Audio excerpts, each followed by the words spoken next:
Okay, in this video, I'm going to explain and break down my agency, how it looks, employees that we have, how the day-to-day looks, all that good stuff. And I want to do that because I have been preaching from day one. I've been saying this from day one that I am always going to be in the game. I have to be in the game. It does not make sense for me to be teaching on one hand and saying, here's what you need to do, and not be in the game. And because this is a business that changes so much. Google Ads changes so much. The due diligence process, it shifts so much, right? The different niches that we're in, they can shift so much. How in the world can I expect to stay in touch and have the best product on the market, have the best program on the market? Sorry about that. Let me get this repositioned. How can I expect to have the best program on the market if I'm not in the game and I'm not constantly evolving and constantly learning? I can't, right? And so somebody asked this, I think it was on YouTube. They asked, how's my agency look and everything else? So I want to first say this. In 2020, when we scaled to 7 figures, and in 2021, when we did 1.45, that's all I did, okay? That's how I made my money. I did make some additional money on SEO in 2021.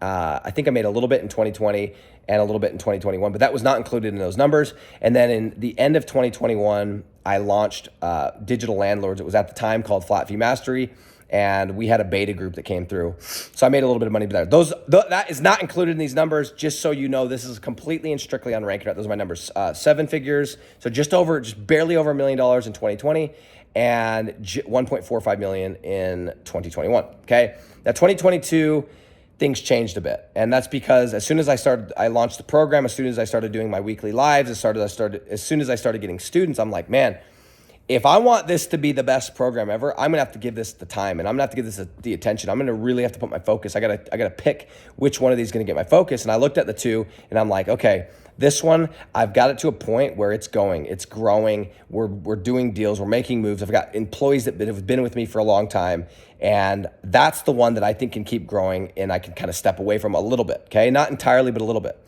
And this Digital Landlords thing, or this Flat Fee Mastery thing at the time, it's brand new, right? I have to make sure these students are successful. We had our beta group. I'm like, everything is hinged on this. And so I made the decision. I'm like, I'm gonna give my priority to the program, but I'm still gonna be running the agency. I'm just gonna start handing stuff off to my team, okay?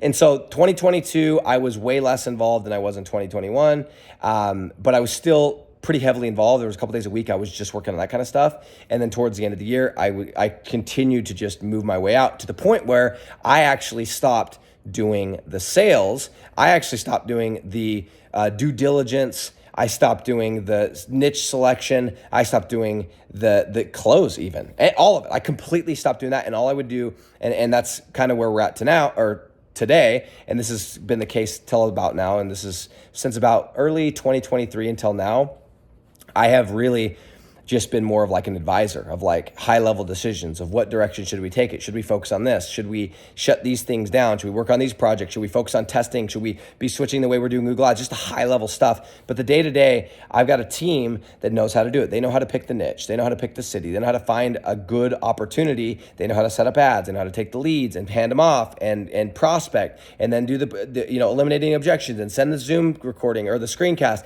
and get on the Zoom and close it. They know all that. And I don't even have to talk to the client. So now we have clients I've never even talked to. They don't know me. They don't know that I own the company. It doesn't really matter. And it's beautiful because it's growing without me. Okay, so here's how this thing breaks down. Obviously, I own the company, right? But I have what was a project manager, Francesca, who has kind of now assumed more of like an operations and CEO a little bit. Like she does basically everything. I guess I would still be the CEO in the sense that I make the high level decisions. I have the ultimate say. She's basically the COO, okay? But she's also the project manager. So like she'll oversee the sales, she'll oversee the clients, and she'll oversee the projects, right? She crushes it. She's amazing, right? But so I have her. She's the project manager / operator. And then we have our overseas team. Okay, and overseas, we've got, right now, we've got 2 guys that are full-time, and they're not always 100% busy, right? But they're full-time, they have been for years. And then we have 3 other people that are sometimes full-time, sometimes part-time. And those are mainly content writers. Those are people that are like, hey, we have an uptick in projects, so we need a bunch of content. We have a little bit of a slowdown, and we're gonna focus over here so we can slow down a bit. And so we have her, we have me, and we have our overseas team, okay? And here's the best part. That's it. That's the team, baby. That is the team. Couple of outsourcers in West Africa. And I think we actually, no, that's it. I think at time we did test somebody in the Philippines briefly to help us with some content. But as of right now, full-time people, one in the US, that's an operator / project manager, Francesca, 2 full-time people in West Africa, and a couple part-time people in West Africa. And then there's me, who makes a couple of high-level decisions and likes to make, videos like this, right?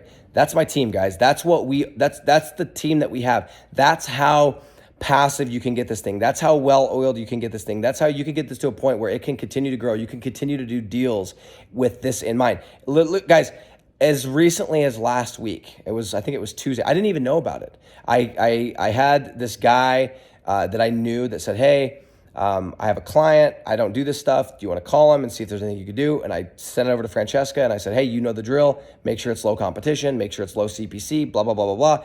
I forgot about it. And I texted her Monday and I said, hey, whatever happened to that guy? Did you forget to call him? She's like, no, I got the deal. Oh, okay. How much? $1,900. Okay. And she told me the niche and I was like, okay, cool. We got the deal. $1,900 a month, 6-month contract, just done. So guys, I'm telling you guys this so you know how mine's structured, and also to give you a little bit of hope that like once you get this thing to a certain point, it can be pretty self-sustaining. You don't have to put a crazy amount of work and effort and continuous just grinding into this. You can get it to a point, get good people, get good systems in place, and let this thing do its thing, and then you can focus on other things, or you can stay focused on it and just continue to grow. But that's my agency, Evergreen, and this thing has made me millions and millions and millions of dollars. I'm always going to be doing it forever and ever and ever because it's going to allow me to stay in the dirt so I know exactly what to teach you guys and how to give you guys the latest and greatest. I'm out.